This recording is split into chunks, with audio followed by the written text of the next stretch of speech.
ಎಲ್ಲ ಆಹ್ವಾನಿತ ಗಣ್ಯರೇ,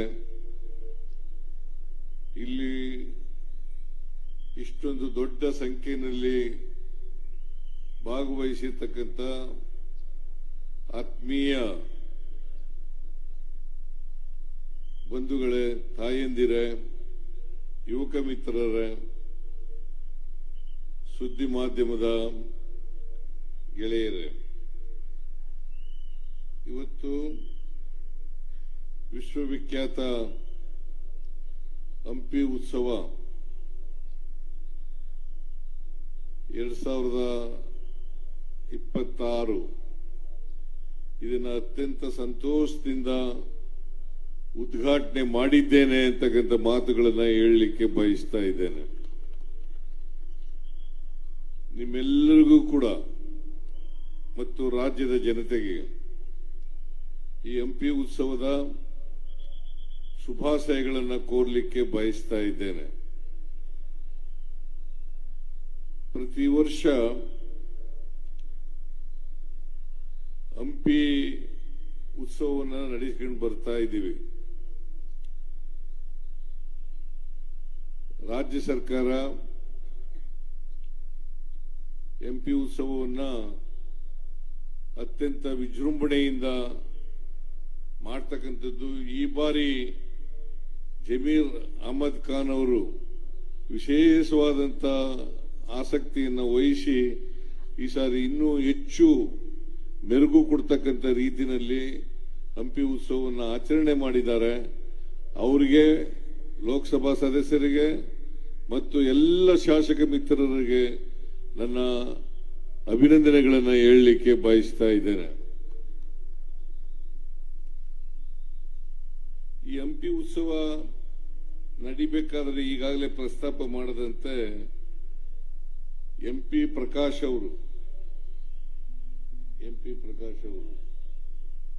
ಅವರು ಸ್ವಲ್ಪ ದಿನ ಕನ್ನಡ ಸಂಸ್ಕೃತಿ ಇಲಾಖೆಯ ಸಚಿವರಾಗಿದ್ದರು. ಅವರು ಮೈಸೂರಿನಲ್ಲಿ ನಾವು ದಸರಾ ಉತ್ಸವವನ್ನು ಮಾಡ್ತಾ ಇದ್ದೆವು. ಹಂಪಿನಲ್ಲಿ ಯಾಕೆ ಮಾಡಬಾರದು ಅಂತಕ್ಕಂಥ ಪ್ರಶ್ನೆಯನ್ನು ನನ್ನ ಮುಂದೆ ಪ್ರಸ್ತಾಪ ಮಾಡಿದ್ರು. ನಾನು ಹೇಳಿದೆ, ನಾನು ಫೈನಾನ್ಸ್ ಮಿನಿಸ್ಟರ್ ಆಗಿ ನೀವು ಏನು ಹೇಳಿದ್ರು ಕೂಡ ಮಾಡ್ತೀನಿ ಅಂತಕ್ಕಂಥ ಮಾತುಗಳನ್ನು ಹೇಳಿದ ಮೇಲೆ ಹಂಪಿ ಉತ್ಸವವನ್ನು ಮಾಡಿದ್ರು. ಬಹುಶಃ ಇವತ್ತು ಹಂಪಿ ಉತ್ಸವ ಇಡೀ ಜಗತ್ತಿನ ಜನರನ್ನ ಇಲ್ಲಿಗೆ ಬರಮಾಡ್ಕೊಳ್ತಕ್ಕಂಥ ರೀತಿಯಲ್ಲಿ ಆಗ್ತಾ ಇದ್ರೆ ಅದಕ್ಕೆ ಕಾರಣ ಎಂ ಪಿ ಪ್ರಕಾಶ್ ರವರು ಅಂತಕ್ಕಂಥ ಮಾತುಗಳನ್ನ ಹೇಳಲಿಕ್ಕೆ ಬಯಸ್ತಾ ಇದ್ದಾರೆ. ಎಂ ಪಿ ಪ್ರಕಾಶ್ ರವರು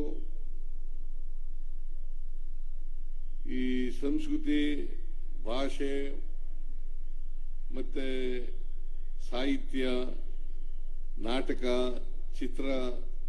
ಚಲನಚಿತ್ರಗಳು ಇದರಲ್ಲಿ ಅಪಾರವಾದಂಥ ಆಸಕ್ತಿ ಇದ್ದಂಥ ವ್ಯಕ್ತಿ. ಅವರು ಸ್ವತಃ ನಟರಾಗಿದ್ರು. ಅವರು ಈ ಉತ್ಸವವನ್ನು ಆಚರಣೆ ಮಾಡಲಿಕ್ಕೆ ಬಹಳ ಆಸಕ್ತಿಯನ್ನು ತಗೊಂಡು ಮಾಡಿದ್ರು ಅಂತಕ್ಕಂಥ ಮಾತುಗಳನ್ನ ಈ ಸಂದರ್ಭದಲ್ಲಿ ಹೇಳ್ತಾ, ನಾನು ಅವರು ದಿವಂಗತರಾಗಿದ್ದಾರೆ. ಈಗ ಅವರು ಇವತ್ತು ಇಷ್ಟೊಂದು ಜನ ನೀವೆಲ್ಲ ಸೇರಿದ್ದೀರಲ್ಲ, ಇದಕ್ಕೆ ಕಾರಣ ಎಂ ಪಿ ಪ್ರಕಾಶ್ ರವರು. ಇವತ್ತು ಇಷ್ಟೊಂದು ಅದ್ದೂರಿಯಾಗಿ ನಡೀತಾ ಇದ್ರೆ ಇದಕ್ಕೆ ಕಾರಣಕರ್ತರು ಅಂದು ಸಚಿವರಾಗಿದ್ದಂತ ಎಂ ಪಿ ಪ್ರಕಾಶ್ ರವರು ಅಂತಕ್ಕಂಥ ಮಾತುಗಳನ್ನು ಹೇಳಲಿಕ್ಕೆ ಬಯಸ್ತಾ ಇದ್ದೇನೆ. ಈ ಜಿಲ್ಲೆನಲ್ಲಿ ಅವರು ಈ ಕರ್ನಾಟಕದಲ್ಲಿ ಬಹಳ ಅಪರೂಪದ ವ್ಯಕ್ತಿ ಅಂತಕ್ಕಂಥ ಮಾತುಗಳನ್ನು ಕೂಡ ಈ ಸಂದರ್ಭದಲ್ಲಿ ನಾನು ತಿಳಿಸಲಿಕ್ಕೆ ಬಯಸ್ತಾ ಇದ್ದೇನೆ. ಅವರು ನವೆಂಬರ್ 2, 3, 4 ಪ್ರತಿ ವರ್ಷ ಮಾಡ್ತಾ ಇದ್ರು. ನವೆಂಬರ್ 2, 3, 4 ಈಗಲೂ ಕೂಡ ಅನೇಕ ಜನ ಎಲ್ಲ ಮತ್ತು ಜಿಲ್ಲಾ ಉಸ್ತುವಾರಿ ಸಚಿವರು ಮತ್ತೆ ಲೋಕಸಭಾ ಸದಸ್ಯರು, ಎಲ್ಲ ಶಾಸಕರುಗಳು ಎಲ್ಲರೂ ಕೂಡ ಹೇಳ್ತಾ ಇರೋದು, ಇದನ್ನ ನವೆಂಬರ್ 2, 3, 4 ಮಾಡಬೇಕು. ಫೆಬ್ರವರಿ ತಿಂಗಳಲ್ಲಿ ಮಾಡೋದು ಬೇಡ ಅಂತಕ್ಕಂಥ ಮಾತುಗಳನ್ನ ಹೇಳ್ತಾ ಇದ್ದಾರೆ. ಅದರಿಂದ ಮುಂದಿನ ವರ್ಷದಿಂದ ನವೆಂಬರ್ ತಿಂಗಳಲ್ಲೇ ಈ ಹಂಪಿ ಉತ್ಸವವನ್ನ ಮಾಡ್ತೇವೆ ಅಂತಕ್ಕಂಥ ಮಾತುಗಳನ್ನ ಈ ಸಂದರ್ಭದಲ್ಲಿ ಹೇಳಲಿಕ್ಕೆ ಬಯಸ್ತಾ ಇದ್ದೇನೆ.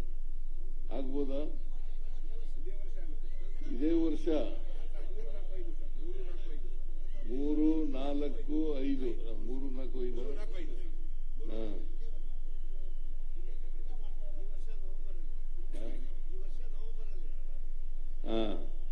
ಯಾಕಂತಂದ್ರೆ ಫೆಬ್ರವರಿ ತಿಂಗಳಲ್ಲಿ ಪರೀಕ್ಷೆ ಸಮಯ, ಆ ಪರೀಕ್ಷೆ ಕಾಲ ಆದದ್ರಿಂದ ಇದು ನವೆಂಬರ್ ತಿಂಗಳಲ್ಲೇ ಮಾಡೋದು ಉತ್ತಮ ಅಂತೇಳಿ ನನಗೂ ಅನಿಸ್ತದೆ. ಆದ್ರಿಂದ ಇದೇ ವರ್ಷ ಅಂದ್ರೆ 2026ನೇ ವರ್ಷದಲ್ಲೇ ನವೆಂಬರ್ ತಿಂಗಳಲ್ಲಿ ಈ ಉತ್ಸವ ನಡೀತದೆ ಅಂತ ಘೋಷಣೆಯನ್ನ ಮಾಡಲಿಕ್ಕೆ ಬಯಸ್ತಾ ಇದ್ದೇನೆ. ಆಗ್ಬೋದಾ? ಎಲ್ಲರದು ಒಪ್ಪಿಗೆನಾ?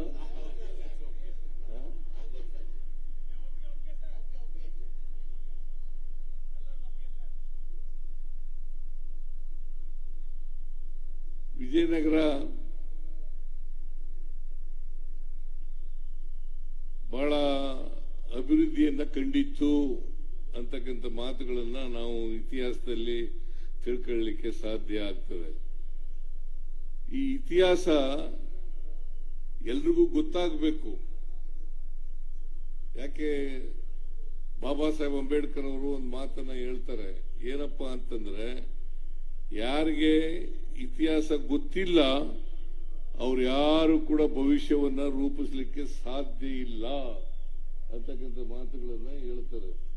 ಅದರಿಂದ ಇತಿಹಾಸದಲ್ಲಿ ಈ ಏನೇನು ನಡೆದಿತ್ತು ಹಂಪಿನಲ್ಲಿ, ಯಾರ್ಯಾರು ಇದನ್ನ ಆಳಿದ್ರು, ಮತ್ತೆ ಎಷ್ಟರ ಮಟ್ಟಿಗೆ ಸಂಪದ್ಭರಿತವಾಗಿತ್ತು ಈ ಹಂಪಿ ಅಂತಕ್ಕಂಥದನ್ನ ತಿಳಿಸ್ತಕ್ಕಂಥದ್ದು ಅತ್ಯಂತ ಅವಶ್ಯ ಅಂತಕ್ಕಂಥ ಮಾತುಗಳನ್ನ ಹೇಳಲಿಕ್ಕೆ ಬಯಸ್ತಾ ಇದ್ದೇನೆ. ಆದ್ರಿಂದ ಈಗ ರಸ್ತೆಗಳನ್ನ ಅಭಿವೃದ್ಧಿ ಮಾಡ್ತಕ್ಕಂಥದ್ದು, ಸೇತುವೆಗಳನ್ನ ಕಟ್ತಕ್ಕಂಥದ್ದು, ಕಟ್ಟಡಗಳನ್ನ ಕಟ್ತಕ್ಕಂಥದ್ದು ಅಷ್ಟೇ ಅಭಿವೃದ್ಧಿ ಅಲ್ಲ. ಒಂದು ನಾಡಿನ ಸರ್ವತೋಮುಖ ಅಭಿವೃದ್ಧಿ ಅಂತಂದ್ರೆ ಅಲ್ಲಿರ್ತಕ್ಕಂಥ ಸಾಹಿತ್ಯ, ಕಲೆ, ಸಂಸ್ಕೃತಿ, ಚಿತ್ರ, ನಾಟಕ ಇವನ್ನ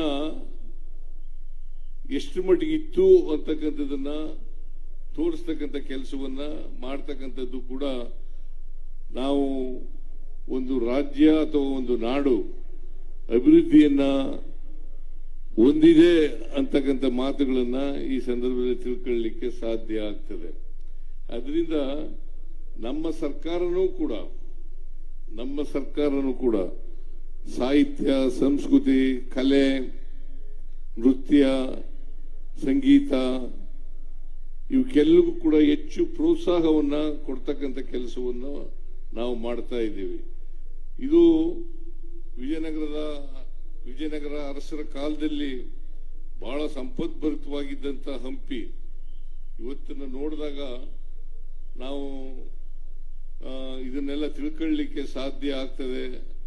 ಇದ್ರ ಬಗ್ಗೆ ಹಂಪಿ ನಗರದ ಬಗ್ಗೆ ಬಹಳಷ್ಟು ಲೇಖನಗಳು ಬಂದಿದ್ದಾವೆ.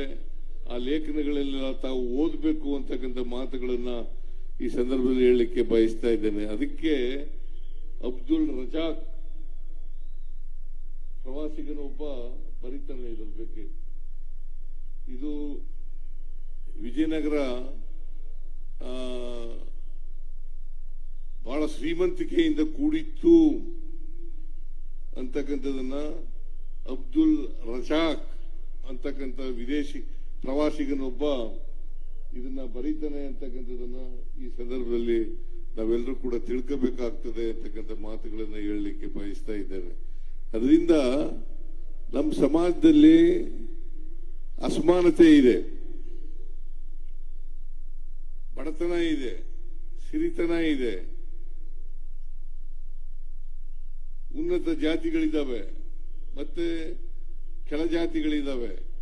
ಇದನ್ನೆಲ್ಲ ಹೋಗ್ಲಾಡಿಸ್ತಕ್ಕಂಥದ್ದೇ ಅತ್ಯಂತ ಅವಶ್ಯ.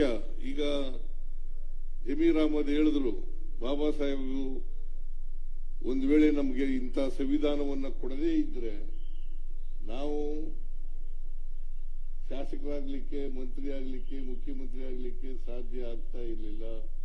ನೀವು ಕೂಡ ಬಂದು ಇಂಥ ಇದರಲ್ಲಿ, ಯಾಕೆಂದ್ರೆ ಪ್ರಜಾಪ್ರಭುತ್ವ ವ್ಯವಸ್ಥೆನಲ್ಲಿ ಎಲ್ಲರೂ ಸಮಾನ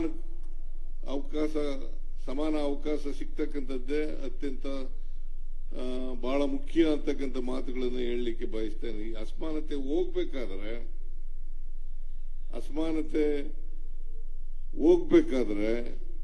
ಸಮಾನತೆ ಬರಬೇಕಾದ್ರೆ ಸಮಾಜದಲ್ಲಿರ್ತಕ್ಕಂಥ ಅಸಮಾನತೆಯನ್ನು ತೊಡೆದಾಕ್ತಕ್ಕಂಥ ಕೆಲಸವನ್ನ ಮಾಡಬೇಕು.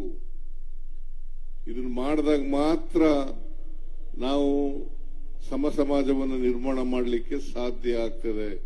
ಇಲ್ಲದೆ ಹೋದ್ರೆ ಕಷ್ಟ ಆಗ್ತದೆ ಅಂತಕ್ಕಂಥ ಮಾತುಗಳನ್ನ ಅನೇಕ ಐತಿಹಾಸಿಕ ಘಟನೆಗಳಿಂದ, ಚಾರಿತ್ರಿಕ ಘಟನೆಗಳಿಂದ ನಮ್ಮ ಸಮಾಜದಲ್ಲಿ ಅಸಮಾನತೆ ಇದೆ ಅಂತಕ್ಕಂಥದ್ದನ್ನ ನಾವು ಅರ್ಥ ಮಾಡ್ಕೋಬೇಕಾಗ್ತದೆ. ಅದಕ್ಕೋಸ್ಕರ